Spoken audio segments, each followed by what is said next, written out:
أعوذ بالله من الشيطان الرجيم.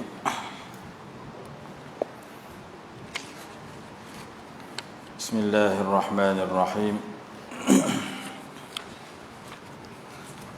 الحمد لله رب العالمين، وبه نستعين على أمور الدنيا والدين،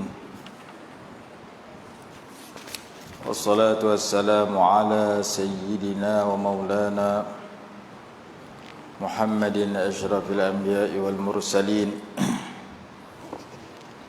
وعلى آله وصحبه أجمعين. سبحانك لا علم لنا إلا ما علمتنا إنك أنت العليم الحكيم.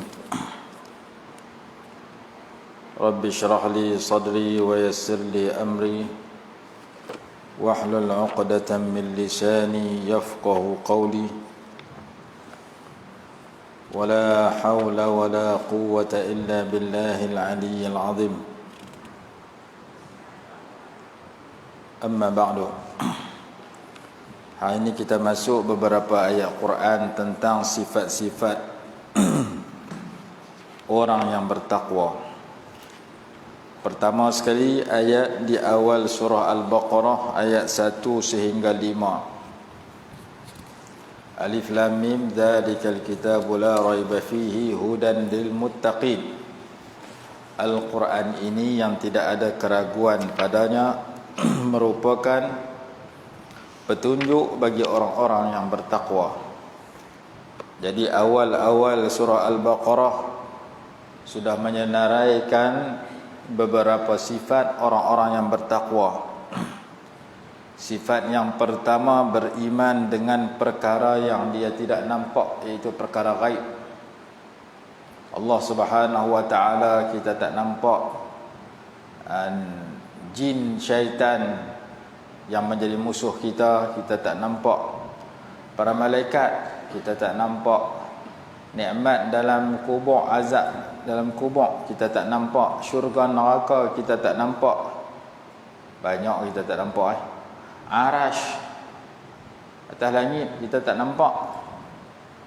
Maka kita beriman dengan benda yang kita tak nampak adalah sifat pertama bagi orang-orang yang bertakwa. Kenapa kita perlu yakin dengan perkara yang kita tak nampak itu wujud? Kerana yang kita lihat di kalangan makhluk, benda tak nampak, kita sudah yakin. Seperti udara. Udara yang bergerak di hadapan kita, kita tak nampak dia. Tapi kita tahu kata udara itu ada melalui kesan daripada kewujudan dia. Udara itu bila lalu pokok-pokok, daunnya bergoyang. Maka bergoyangnya daun itu menunjukkan wujudnya udara, walaupun kita tak nampak. Angin, udara tu bahasa Sorat, bahasa Kedah kita angin lah. Jadi angin ni bukan kita nampak dia, tapi tanda kewujudan dia, kita sejuk bila dia sentuh kita. Tanda kewujudan dia bila dia lalu pokok, daun boleh bergerak. Kita lalu pokok padi, kita duduk tepi bendang, kita tengok pokok padi boleh bergerak. Siapa pergi goyang dia? Angin yang ada. Angin nampak ke tak? Tak nampak kan? Dan bukti kata udara itu ada, kita memilih nyawa bela. Kita tak tersekat nyawa kita. Kita boleh mengeluarkan udara dan menyedutnya kembali, sedangkan benda kita tak nampak. Kalau nasi kita nampak bola mulut kita, ayak kita nampak, kita telan dia, tapi udara kita tak nampak. Kita sudah yakin wujudnya dia kerana ada kesan dia. Kesan daripada udara adalah menggerakkan sesuatu dan seperti menggerakkan daun, seperti menggerakkan kertas ni. Kertas ni bergerak ni kena udara, kipas angin belakang, dan menyejukkan sesuatu yang panas. Maka sebagaimana kita meyakini wujudnya udara kerana tanda dia boleh menyejukkan dan menggerakkan sesuatu, bahkan boleh menyebabkan nafas kita tidak terhenti. Kita boleh menyedut dan mengeluarkan udara dengan senang. Itu perkara gaib yang kita yakin. Begitu juga roh kita. Kita dianggap masih hidup kerana adanya roh, dan di manakah letaknya roh kita pun tak tahu. Bila roh tu tak ada, berpisah dengan tubuh badan, bila seseorang tu mati, dia dah tak boleh sembang, dia tak boleh makan, tak boleh bergerak, maka ketika itu masyarakat berhimpun untuk mandi kafan, tanam, masuk semayang, tanam. Kita masih ada roh. Dan kalau orang tanya apa tanda ada roh, saya masih boleh hidup, boleh bergerak, boleh bersembang. Roh tu pertama, bila mati, roh keluar daripada tubuh badan, maka terbujur kakulah pemilik roh itu, kerana roh telah berpisah, yang dikatakan mati. Jadi roh yang ada pada diri orang hidup tak nampak. Cuma kita tahu kata roh tu ada dengan kesan melalui kewujudan roh. Dia boleh sembang, dia boleh makan, dia boleh bergerak, dia masih hidup. Roh perkara gaib yang sudah kita yakini. Udara perkara gaib yang sudah kita yakini. Karan dalam wayar elektrik perkara gaib, perkara yang kita tak nampak yang sudah kita yakini. Allah buat makhluk-makhluk yang kita tak nampak tapi kita yakin kata ada. Menyebabkan diri Allah Ta'ala juga kita tak nampak sekarang ini, tapi kita yakin atas ada. Apa bukti kata adanya udara? Bergeraknya daun pokok. Apa erti atas wujudnya Allah? Wujudnya makhluk yang kita nampak depan mata kita. Baju yang kita pakai, tukang baju buat. Makanan yang kita makan, tukang masak-masak. Gunung jerai, langit dan bumi yang jadi sendiri, ada tukang buat, dia yang buat, iaitu Allah Subhanahu wa taala. Allahul ladzi khalaqas samawati wal arda wa ma bainahuma. Allah telah menciptakan langit dan bumi dan segala sesuatu yang berada di antaranya. Jadi sifat yang pertama bagi orang yang bertakwa ialah alladzina yu'minuna bil ghaibi, yang beriman mereka itu dengan perkara-perkara gaib. Bahasa Melayu pun cakap gaib. Gaib mana benda tak nampak. Tak nampak dengan mata kepala, tapi nampak dengan mata hati kita. Wa yuqimuna as-salata, yang kedua mereka mendirikan sembahyang. Bukan mereka sembahyang. Beza antara mendirikan sembahyang dengan sembahyang. Kalau sembahyang, kadang orang sembahyang tu jadi baik, jadi jahat. Kerana Allah menyatakan ada orang semayang tapi masuk neraka. Melalui firman Allah yang berbunyi fawailul lil musallin. Maka neraka wail bagi orang yang semayang. Alladzina hum yura'un, alladzina nahum an salatihim sahun, walladzina hum yura'un wa yamna'un al-ma'un. Yang sifat-sifat mereka di belakang-belakang tu, antaranya riak. Jadi kalau semayang saja, kadang baik kadang jahat. Kadang Allah suka, kadang Allah murka. Tetapi mendirikan sembahyang Allah suka. Dan khatib bila baca khutbah, selesai baca khutbah, dia nak turun, dia kata wa aqimis salah. Wa aqimis salah tu hendaklah kamu qamat untuk sembahyang. Dia tuju kat Tok Bilal. Kalau dia kata wa aqimus salah, hendaklah kamu dirikan sembahyang. Tu lain. Jadi Quran kata wa yuqimunas salata, dan mereka itu mendirikan sembahyang, yakni menunaikan sembahyang dengan menepati 4 perkara. Yang pertama, syaratnya cukup. Yang kedua, rukunnya cukup. Yang ketiga, khusyuk sebaik mungkin. Dan yang keempat, adab dalam sembahyang. Inilah 3 bahan yang perlu lengkap untuk dinamakan mendirikan sembahyang. 4 perkara, 4 bahan yang kena ada kepada orang yang nak mendirikan sembahyang. Daripada 4 itu, 2 tidak ada tolak ansar, mesti cukup. Tak cukup satu tak sah sembahyang, iaitu syarat dan rukun.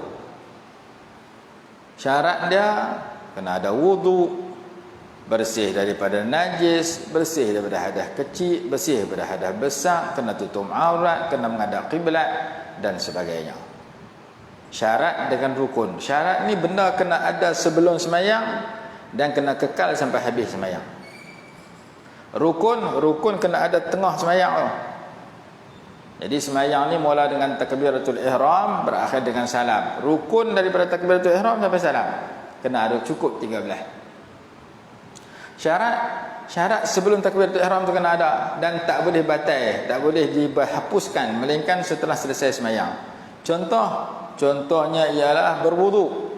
Sebelum takbir kena ambil semayang dah di kolah. Semayang tak lagi berlaku sebab kita tak mula lagi takbir. Kita duduk berjalan main nak semayang tu, kita sudah ada wuduk. Maka wuduk tu kena ada sebelum semayang dan kena kekal sampai habis semayang. Semayang 1 rakaat kentut, pergi ambil lain. Tak boleh dibatalkan wuduk melainkan setelah bagi salam kentut, tak apalah pasal salam dah selesai. Jadi wuduk itu merupakan syarat yang kena ada sebelum bermulanya semayang dan kena kekal sampai habis semayang. Itu nama dia syarat. Menghadap kiblat sebelum takbiratul ihram, kita menghadap kiblat siap, kena menghadap kiblat sampai bagi salam. Bersih daripada hadas kecil, hadas besar, bersih daripada najis. Sebelum semayang kena bersih daripada najis pada diri kita, pada pakaian kita, pada tempat kita sampai bagi salam. Kalau tengah-tengah semayang kena najis, batal semayang. Maka syarat itu beza dia dengan rukun. Syarat kena ada sebelum bermulanya semayang dan kena kekal sampai selesai semayang. Sementara rukun, benda yang wajib kena ada tengah-tengah semayang, bermula daripada takbiratul ihram sampai bagi salam. Yang ni tidak ada tolak ansar, wajib bagi setiap orang yang semayang kena lengkap yang ni. Tak cukup satu, tak sah semayang ataupun batal semayang. Sementara nombor 3 dengan nombor 4, nombor 3 nama dia khusyuk, yang tu sunat menurut kebanyakan ulama, wajib menurut Imam Syafi'i, Imam Ghazali kata khusyuk itu wajib, tapi kebanyakan ulama kata sunnah muakkadah, sunat. Apa makna khusyuk? Khusyuk banyak makna juga. Salah satu makna yang mudah kita faham, hadir hati dan diam anggota. Al-khusyu'u hudurul qalbi wa sukunul jawarih. Hadirnya hati dan diam anggota. Hati kita hadir dalam semayang, tak terbang pergi kata apa, ingat anu tak ingat ni. Tengah semayang duk ingat macam-macam, ingat isu politik lah, ingat covid lah, ingat nega lah. Tengah semayang duk ingat masalah dalam pergaulan kita. Tengah semayang duk ingat orang ni. Tengah sembahyang ingat sekali nak makan apa, nasi lemak ke roti canai ke pengah ke apa, tak khusyuk tu. Pasal sembahyang kita pi rata. Jadi kita jangan bagi ingatan kita tu ingat lain. Tapi kadang-kadang dia pi juga tengah-tengah sembahyang tu. Ingat patah balik mai. Jangan pi terus. Tak patah balik dah sampai lupa rakaat. Jadi khusyuk itu benda yang sunat muakkadah, sunat yang amat dituntut di sisi kebanyakan ulama. Lagi banyak kita khusyuk, lagi banyaklah pahala kita dapat. Allah berfirman, sifat orang yang berjaya merupakan orang yang mempunyai sembahyang yang khusyuk. Qad aflahal mu'minun alladzina hum fi salatihim khashi'un. Sesungguhnya berjayalah orang yang beriman yang khusyuk mereka itu dalam sembahyang mereka. Berapa dah? 3. Yang pertama syarat-syarat dia lengkap, yang kedua rukun-rukunnya lengkap, yang ketiga khusyuknya ada. Yang keempat adab-adab sembahyang. Menepati adab-adab sembahyang. Adab-adab sembahyang pun banyak. Di antara yang paling penting di kalangan adab sembahyang yang banyak itu ialah kesan baik daripada sembahyang yang disebut sebagai samaratun min thamaratis salah. Samarah mana buah-buahan. Buah-buahan yang kita dapat, manfaat yang kita dapat daripada sembahyang. Kalau kita tanam pokok durian, kita nak buah durian yang baik. Kalau kita tanam buah mata kucing, buah rambutan, buah limau, kita nak buah yang elok.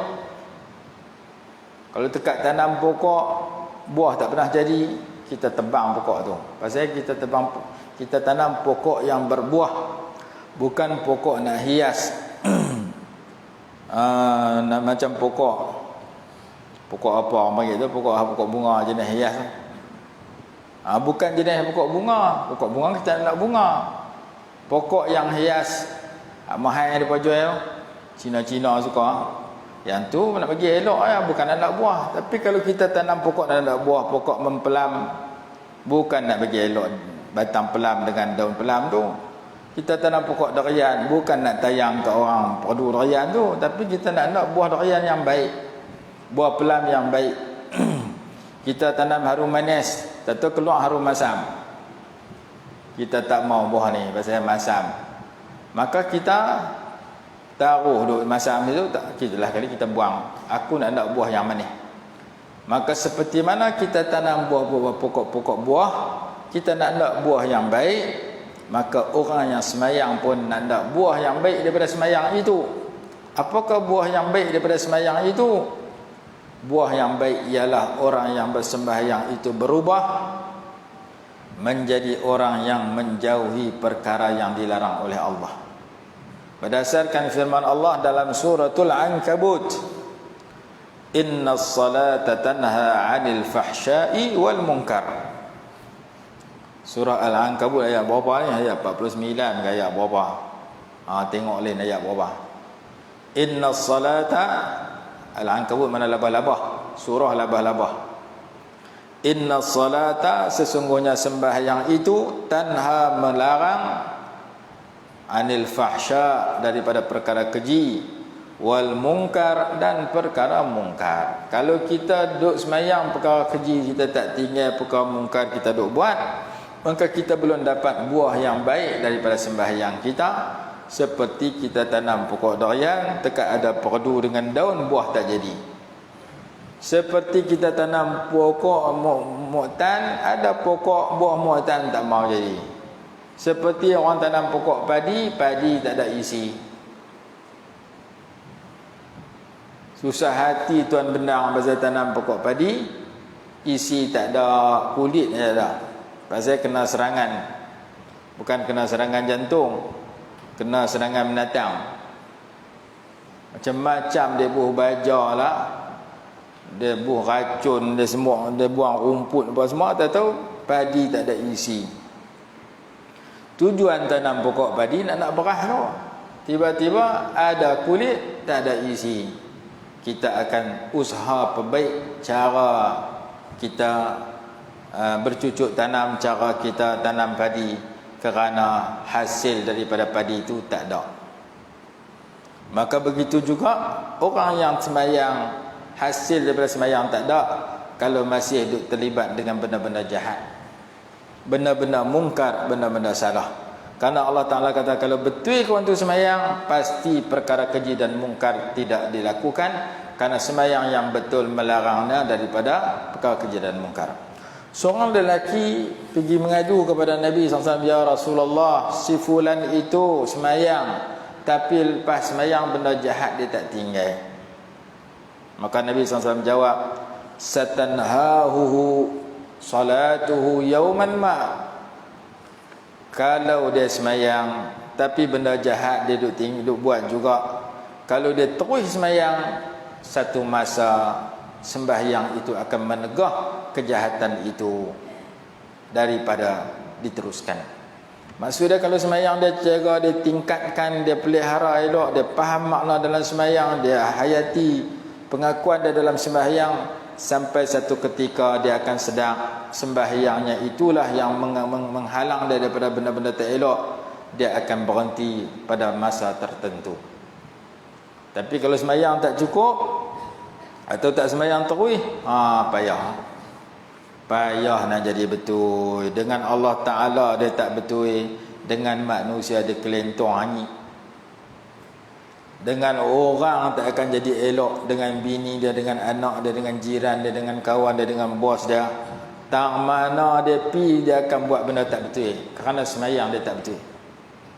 Semayang tak betul, sama ada semayang tak cukup atau tak semayang terus, ataupun semayang tapi tak ambil tahu apa benda lah semayang, bacaan-bacaan yang boleh dia faham. menyebabkan orang yang tak semayang ni payah nak perbetul, payah nak jadi elok. Jadi nombor berapa? Nombor 2, wa yuqimunas salah, mereka mendirikan semayang. Nombor 3, daripada sifat orang yang bertakwa, wa mimma razaqnahum yunfiqun, dan sebahagian daripada rezeki yang kami berikan kepada mereka itu mereka menyumbang, mereka menafkahkan, mereka membelanjakan dalam kebaikan. Bagi duit, mereka sumbang duit dalam kebaikan. Bagi ilmu, mereka sebarkan ilmu yang dalam kebaikan, ajak orang buat baik. Bagi pangkat, mereka guna pangkat untuk tolong orang buat baik. Bagi jawatan, mereka sebarkan jawatan kebaikan dengan jawatan mereka. Mereka menafkahkan sebahagian rezeki yang kami anugerahkan kepada mereka. Penerima nafkah itu akan suka kat mereka. Jadi nombor 3, kalau betul kita orang bertakwa, orang suka kat kita, kerana kita menafkahkan benda baik kepada orang. Kita bagi dadih ke orang, bukan bagi dadah. Kita bagi duit ke orang, bukan curi duit orang. Kita bagi makanan kepada orang, bukan bagi najis ke orang. Tepi rumah kita ada jiran, pagi kita nak menyerok, kita pergi suruh, nah nasi lemak sebungkus, aku beli 2 bungkus, kat aku sebungkus, kat hang sebungkus. Jiran tu kata, bagus sungguh jiran aku, dia makan dia ingat kat aku tak kena masak, makan peri hari ni. Pasal apa? Jiran sebelah rumah main suruh nasi lemak sebungkus. Tu jiran hak baik. Kalau jiran hak tak baik, kita beli nasi lemak sebungkus, kita makan nasi bungkus dia, kita lempak depan rumah jiran. Jiran tu kata, luklak sungguh tuan rumah ni, jahat sungguh, dia tayang kulit nasi lemak kat aku. Nasi dia sentai, kulit dia tauk depan rumah aku. Esok pula dia beli durian, buah durian dia makan, kulit durian lempak depan tayar kereta aku. Maka jiran kita tak suka, benci kat kita. Esok dia balas dendam. Hang buang kulit durian depan rumah aku buang kulit cepedak depan rumah hang pula. Hang buang kulit nasi lemak depan rumah aku tuang perut ikan depan rumah hang. Lepas tu kali terus. Pasal kita dengan jiran kita tak bagi yunfiqun yang kita baca. Yang ketiga kata, rezeki yang Allah berikan sebahagiannya dinafkahkan, diberikan kepada orang lain. Kita bukan bagi nasi, kita bagi kulit nasi. Bungkus yang selemak. Kita bukan bagi buah durian, kita bagi kulit durian ke dia. Ada cerita zaman dulu. Kawan tu naik kapal. Kapal dia besar. Seorang lagi naik perahu. Perahu dia kecil. Dia berlagak dengan kapal besar dia bawa pergi dekat kapal perahu tu, lalu dekat-dekat dia belah perahu kecil tu, goyang. Kawan perahu kecil marah kat dia, hang awak main belah pakai perahu aku, sampai nak terbalik ke perahu aku. Kawan perahu besar, kapal besar kata, tak sah duk marah lah. Bukan kita yang belaga tu kayu sama kayu pun. Kayu kapal dia dengan kayu kapal kecil tu. Kawan tu pun tak boleh kata apa. Lepas tu pakat pergi pantai. Turun perahu, kawan tu jumpa kulit durian. Kawan perahu kecil, dia ambil kulit durian, dia balin dai kawan tu, kena luka. Kena dai toke perahu besar. Toke perahu besar komplain, hang awak baling aku, sakit dari aku, luka berdarah ni. Dia kata, kita bukan belaga pun, yang belaga kulit sama kulit. Tadi dia kata kayu sama kayu. Kawan tu tak kata apa. Kawan ni balas dia. Kawan tu kata, bukan kita belaga sama kita, kulit sama kulit, kulit durian, kulit dai. Dia habang kat kawan tu, kulit durian ni kalau kena pada muka hang, tadi hang belah ke perahu aku tak boleh kata apa, pasal hang kata kayu sama kayu. Jadi kalau kita bersifat dengan wa mimma razaqnahum yunfiqun, sebahagian daripada rezeki yang aku beri, ya Allah berikan kepada mereka, mereka belanjakan. Yakni sumbang kepada anak isteri, kumbang kepada jiran, sumbang kepada kawan, belanja orang makan di kedai, buat kenduri di masjid surau, bagi sumbangan tabung derma, wakaf. Itu nama dia menafkahkan. Pasti orang yang menerima sumbangan itu suka kat kita. Kita bagi nasi lemak sebungkus, dia suka kat kita. Kita bagi roti canai, dia suka kat kita. Kita bagi plastik roti canai, dia tak suka. Plastik tak boleh makan. Roti canai kita telan, kuah dia lebih, dituang depan rumah dia, marah. Maka yang ketiga ni melambangkan kelakuan yang mulia, akhlak yang mulia. Maka Islam itu menghimpunkan tiga: iman, Islam, ihsan. Iman alladzina yu'minuna bil ghaib. Islam wa yuqimuna as-salah. Ihsan wa mimma razaqnahum yunfiqun. Ataupun Islam itu menghimpun akidah, ibadah dengan akhlak. Akidah itu alladzina yu'minuna bil ghaib. Ibadah itu wa yuqimuna as-salah. Akhlak itu wa mimma razaqnahum yunfiqun. Jadi tiga: ilmu tauhid, ilmu fiqh, ilmu tasawuf. Ilmu tauhid alladzina yu'minuna bil ghaib. Ilmu fiqh wa yuqimuna as-salah.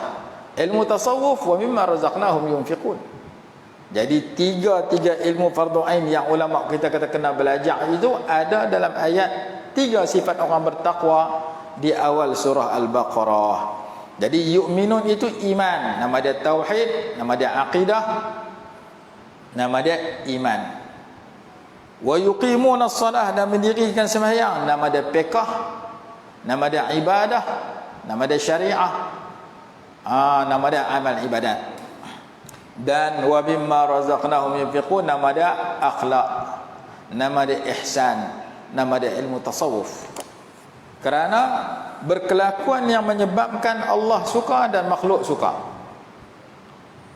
Sebahagian rezeki yang Allah bagi kita nafkahkan kepada orang lain. Kita bagi kepada kucing, kucing suka kat kita. Kita bagi lauk kat kucing, bagi nasi kat kucing, bagi rumput kat lembu. Kita nafkahkan sebahagian rezeki yang kita dapat kepada makhluk yang lain, kepada manusia. Bukan dekat orang Islam, orang bukan Islam pun kalau kita bagi, dia suka kat kita. Mana dalil boleh bagi kat orang bukan Islam bahkan dia jadi kebaikan? Ayat yang dibaca oleh imam pada pagi Jumaat, wa yut'imuna at-ta'ama 'ala hubbihi miskinan wa yatiman wa asira. Wa yut'imuna at-ta'am, mereka memberi makan makanan yang mereka suka, miskinan kepada orang miskin, wa yatiman kepada anak yatim, wa asira dan kepada tawanan, kepada orang yang ditawan, pergi perang dengan orang kafir, menang kat kita, orang tak kafir tu jadi tawanan kita. Kita tak biar dia mati kebuluran dalam tahanan kita. Kita bagi makan kepada tawanan kita yang bukan Islam, jadi pahala kat kita. Bahkan jadi dakwah kepada dia. Dia boleh masuk Islam, tengok baiknya kelakuan tentera Islam yang telah menawan dia, tidak membunuh dan tidak menyiksa, bahkan memberi makan seperti yang mereka makan. Masuk Islam. Baru ni orang hantar satu klip video seorang pendakwah Kristian daripada Perancis pi sebar Kristian di tempat orang Islam belah Afrika. Bertahun-tahun duduk di sana, lah kali dia kena tangkap. Dia kena tangkap setelah dia mengkristiankan ramai orang. Lepas dia kena tangkap, dia ditebus oleh Presiden Perancis, balik ke Perancis, turun kapal terbang, dia sambut. Bila sambut, Presiden duduk kutuk orang Islam pasal tawan pendakwah mereka. Lalu jawab perempuan tersebut, tak usah kutuk, aku dah masuk Islam. Pasal apa kamu masuk Islam? Kerana aku ditawan oleh mereka, mereka layan aku dengan layanan yang baik, kelakuan mereka yang baik itu menyebabkan aku terpikat. Lah, aku sudah menjadi orang Islam. Terkejut Presiden tu. Pasal apa? Pasal orang Islam menawan orang bukan Islam dengan tawanan yang menyebabkan mereka terpikat kepada orang yang menawan kerana bukan nak seksa tapi nak bagi petunjuk dan hidayah. Masuk Islam. Dan kita cerita dulu dalam kitab Ghaisul Mawahibil Aliyah karangan Al-Imam Ibn Abbad rahimahullah, pengarang syarah hikam yang terkenal. Dia cerita dalam kitab itu, dalam peperangan Salib, apabila tentera Islam telah memenangi peperangan itu dan sebahagian daripada musuh telah ditawan, lalu dikatakan oleh generalnya, ketua kepada tentera Islam, jangan kamu menyiksa tawanan yang kita tawan. Apabila tiba waktu makan, sila masak makanan yang macam mana kita nak makan yang sedap, makanan itu juga kita jamu kepada mereka. Jangan bagi ada beza antara kita orang Islam, tentera Islam makan dengan musuh yang kita tawan makan. Kita makan roti cicah ke campur ke, kena depa sama. Jangan makanan depa makanan tak elok. Bagi makanan depa dengan kita satu tahap, sejenis yang sama. Kemudian bila mayatan makan, hampak hamparan makan sufrah ataupun safrah. Hampak hamparan, kat kita hampak, kat depa hampak. Layan depa macam layan diri kita. Kita tak roti, tak kuah kita nak cicah, kat depa pun roti yang sama, kuah yang sama. Lepas tu bila nak makan, hampa kena bagi ruang kat aku sebagai seorang ketua tentera. Aku tak mau makan dengan hampa, aku nak pergi makan dengan mereka. Dia raih musuh yang nak bunuh dia, sehingga kan musuh-musuh itu mengalirkan air mata pasal seorang tentera yang telah mampu untuk menyiksa dan membunuh, tetapi melayan mereka dengan layanan yang cukup baik. Pergi makan kali dengan banduan yang jahat, yang kafir, yang memerangi mereka, dilayan dengan layanan yang sama dengan orang Islam. Menyebabkan seluruh tentera pada masa itu memeluk agama Islam. Melihat begitu bagusnya ketua tentera tersebut, kerana mereka berperang untuk menyebarkan Islam, bukan untuk membuat kezaliman dan membunuh sesiapa sesuka hati. Masuk Islam tentera tu kerana akhlak mulia yang dipamer oleh Jenderal Islam. Kita Cina tepi rumah kita tak pernah tengok kebaikan Islam daripada kita. Macam mana dia masuk Islam? Kita ayak sejuk sebotol pun tak pergi, ayak mineral sebotol pun tak pergi bagi kat dia. Kita nak bagi ayak mineral, takut dia bagi ayak dia kat kita. Dia bagi ayak mabuk dia, kita kacau. Kalau kita tak mau bagi kuih kita, ketupat ke apa tak mau bagi, jangan bagi makanan yang berbentuk dimasak, kerana kita takut dia bagi kat kita makanan yang dia masak. Time raya kita suruh kat dia ketupat, raya dia bagi kita kuih bakui, masuk dalam bakui kuih dia. Jadi kita nak dakwah dia cara mulut susah, kita bagi buah kat dia mudah. Tak usah belah. Kalau nak bagi buah temikai, bagi sebiji. Nak bagi buah nangka, bagi sebiji. Kalau bagi sebelah, esok dia belah buah nangka mai kita pula.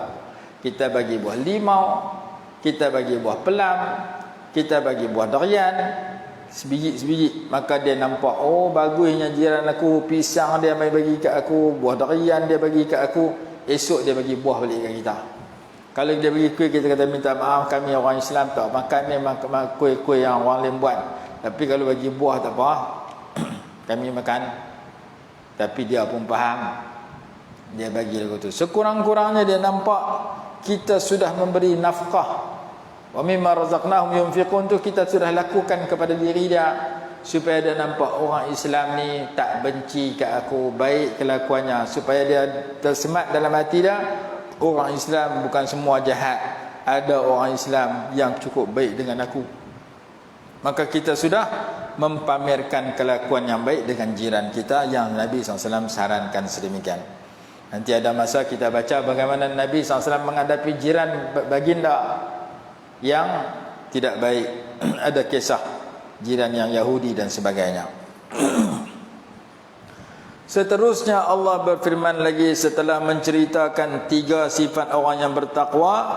Sifat yang keempat, wallazina yu'minuna bima unzila ilaika, dan orang-orang yang beriman dengan sesuatu yang telah diturunkan kepada engkau yaitu beriman dengan kitab suci Al-Quran.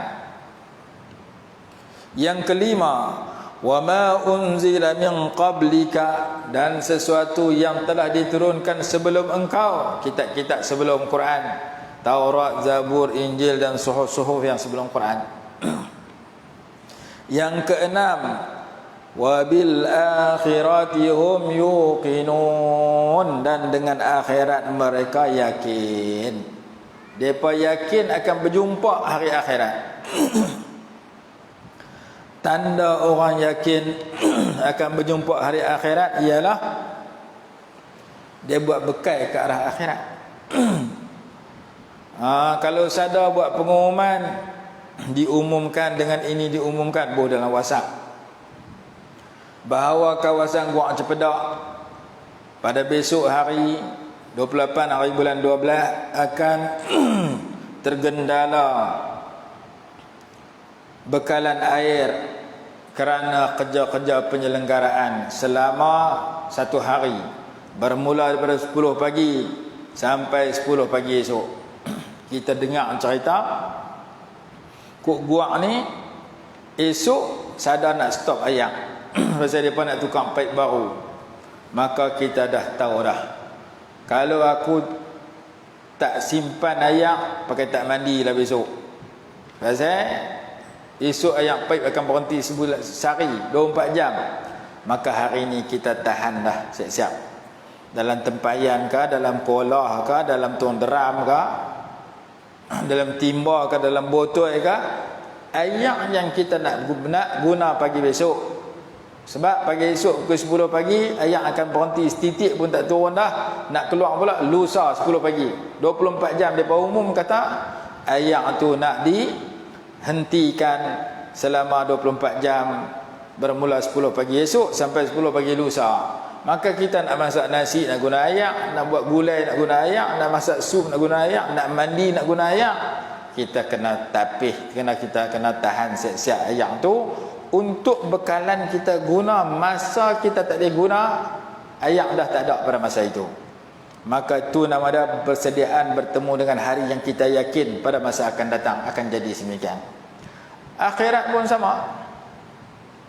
Akhirat ni akan berlaku sekian, suasana sekian. Lama dia, tak ada kesudahan. Kalau ayak mereka umum sehari 24 jam boleh gerah, ataupun seminggu, lepas tu mai balik. Akhirat bila pi tak patah balik lah. Maka di akhirat akan jumpa macam ni, akan berlaku macam ni, akan ada syurga, dalam syurga macam ni, dalam neraka macam ni. Semua diceritakan dah. Seperti mana diumumkan tentang apa akan berlaku besok.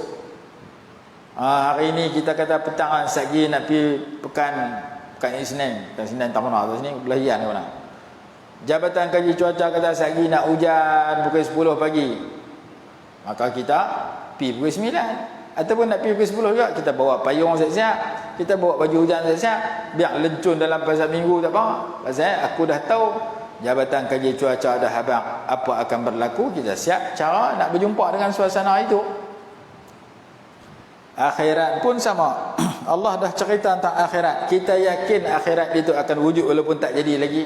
Kita yakin ayak akan berhenti esok walaupun belum lagi terjadi, kerana yang habang tu sadar memang bidang ayak. Kita yakin elektrik esok akan stop sehari, kerana yang habang tu TNB. Yang abang tu memang ahli dalam bidang tersebut. Maka kita buat persediaan siap-siap nak bertemu dengan suasana tu. Bertemu dengan suasana tak ada ayak, kita siap bekal untuk mandi dengan ayak yang kita tahan tak ada siap-siap. Begitu juga bila TNB kita malam ni tak ada karan, kita siap-siap dah, lilin siap-siap lah, ataupun lampu yang sesuai untuk bersedia bagi bertemu suasana gelap yang telah diisytiharkan oleh pihak yang berkelayakan yang memang dalam bidang mereka. Kalau diumumkan karan tak ada malam ni, kita siap lampu, siap lilin, siap-siap. Kalau diumum malam ni tak ada ayak, pagi esok tak ada ayak, kita siap ayak, siap-siap. Maka bila diumum kamu akan jumpa akhirat, kita kena siap benda nak pergi ke akhirat, siap-siap. Iaitu iman dan amal soleh. Inilah 6 sifat orang yang bertakwa yang perlu kita kenal, yang perlu kita wujudkan pada diri kita. Kalau 6 sifat ni ada kat kita, 2 janji istimewa Allah janji nak bagi. Janji pertama, ulaika ala hudam mir rabbihim, mereka itu berada di atas petunjuk daripada Tuhan mereka. Allah tambah petunjuk demi petunjuk kat kita, hidayah demi hidayah, kalau kita jaga 6 perkara ni. Quran kata wazidnahum huda, dan kami tambah petunjuk kepada mereka. Surah apa tu? Surah Kahfi. Innahum fityatun amanu bi rabbihim wazidnahum huda. Innahum, sesungguhnya depa. Depa tu siapa? Ashabul Kahfi. Fityatun, sekumpulan pemuda. Amanu bi rabbihim, beriman dengan Tuhan mereka. Wazidnahum huda, dan kami tambah petunjuk untuk depa. Dengan sebab depa beriman, depa jaga akidah mereka, depa pergi tidur dalam gua nak selamat akidah, Allah Ta'ala melihat kesungguhan dan perjuangan mereka. Allah bagi karamah, tidur 300 tahun tak mati. Allah bagi karamah kepada mereka perkara luar biasa yang tak ada kepada orang biasa. Orang biasa mati sat, depa 7 keturunan tak mati, duk muda situ. Karamah kepada para wali Allah sabit dalam suratul Kahfi. Seorang guru saya di Mesir, nama dia Syekh Abdul Hakim bin Abdul Latif. Saya mengaji kepada Quran, tapi taklah banyak, 2-3 ayat baca. Satu masa dia duduk makan roti di Masjid Demirdash. Saya pergi ke dia, saya kata, Tok Syekh tolong dengar saya nak baca matan tajwid. Saya baca dalam masa berapa minit, habis sebuah kitab tajwid matan, ya. Matan Tuhfatul Atfal. Ambil berkat. Dia tu ketua ulama qiraat di seluruh Mesir. Dia kata masa saya mengaji Quran, udara terlalu sejuk sampai saya ketak. Masa tu saya budak-budak, saya kecil lagi, pergi nak hafal Quran, nak mengaji Quran, duduk depan guru saya, tangan duduk gulu, ketak. Guru dia tanya, awak terlalu sejuk ni, sejuk dalam luar, musim sejuk, tak boleh nak kawal sampai tangan duduk ketak depan Tok Syekh. Tok Syekh kata, hang menghadap kiblat? Menghadap. Hang baca doa ikut aku? Baca. Tok Syekh baca doa kontul. Masa habis baca tu, terus berasa panas. Dia kata macam matahari main masuk dalam badan kita. Dalam duk sejuk ketak-ketak tu, tok guru tu baca doa, la tu dia nampak mustajab, terus jadi panas. Lepas tu dia kata, hang makit balik. Dia kata, saya balik ambil rumah duk rasa panas ni.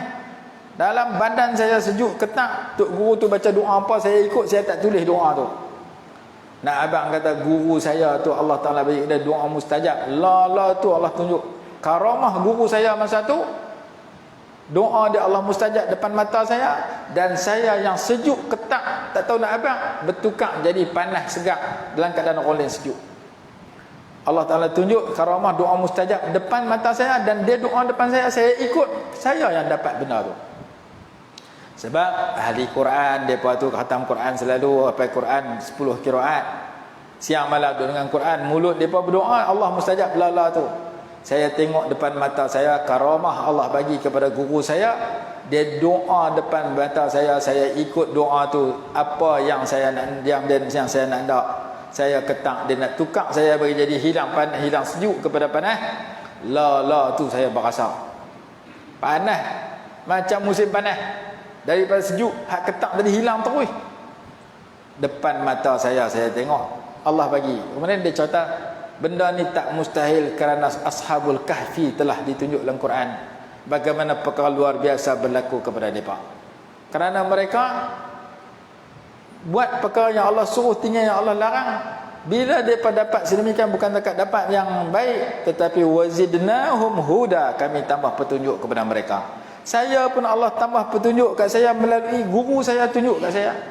Saya bertambah yakin dengan baiknya Quran, dengan mustajabnya doa apabila orang tu berdampingi Quran, dan saya siang malam dengan Quran sampai dia mati. Dia mati sebagai ulama, ketua ulama qiraat seluruh Mesir. Tulis dalam YouTube nama dia, dengar dia punya bacaan dia. Dengar dia punya mengajar dia.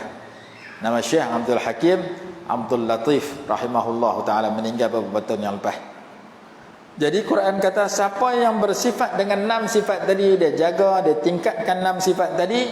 Yang pertama Allah bagi ulaika ala hudan mir rabbihim, mereka itu berada di atas jalan hidayah daripada Tuhan mereka. Yang kedua Allah bagi wa ulaika humul muflihun, dan mereka itu orang-orang yang berjaya, yang beruntung, yang berbahagia bila dunia dan akhirat. Muflihun ini kejayaan dalam aktiviti keduniaan dan kejayaan dalam kehidupan di akhirat. Dalam aktiviti keduniaan dia buat apa? Dia meniaga, Allah jaga, bagi berkat perniagaan dia, untung melimpah ruah. Dia buat apa? Dia bela anak, mudah-mudahan Allah bagi kepada dia anak yang baik. Dia buat apa? Dia kerja di pejabat, mudah-mudahan di pejabat dia dapat anugerah yang cemerlang. Dia buat bendang, mudah-mudahan dia dapat padi yang banyak. Dia tangkap ikan, mudah-mudahan dia jadi nelayan yang berjaya. Apa aktiviti keduniaan yang halal, Allah tolong bagi berjaya. Dan dia jadi YB yang orang suka. Tanding tahun ni menang, tanding lepas tu menang lagi. Pasal dia dapat wa ulaika humul muflihun. Sebarang aktiviti dunia Allah bantu bagi berjaya kalau 6 sifat tadi ada kat kita. Dan bukan dekat dunia, bahkan lepas mati lagi tinggi kejayaan, kerana kejayaan yang berkekalan. Jadi pagi ini kita belajar 6 sifat orang yang bertakwa yang difirmankan oleh Allah di awal surah Al-Baqarah. Dan setelah 6 ini kita miliki, Allah bagi lagi 2, iaitu petunjuk dan kejayaan dalam sebarang aktiviti yang kita ceburi. Masa tidak mengizinkan, besok kita sambung lagi beberapa ayat yang lain yang menceritakan tentang sifat orang yang bertakwa. Wallahu a'lam. Bismillahirrahmanirrahim. Alhamdulillahirabbil alamin. Wassalatu wassalamu ala sayyidina Muhammad wa ala alihi wa sahbihi wa barik wasallam. Allahumma anfa'na bima 'allamtana wa 'allimna ma yanfa'una warzuqna 'ilman yanfa'una birahmatika ya arhamar rahimin. Rabbana atina fid dunya hasanatan wa fil akhirati hasanah wa qina 'adzaban nar. Sallallahu ala sayyidina Muhammad wa ala alihi wa sahbihi wasallam. Alhamdulillah.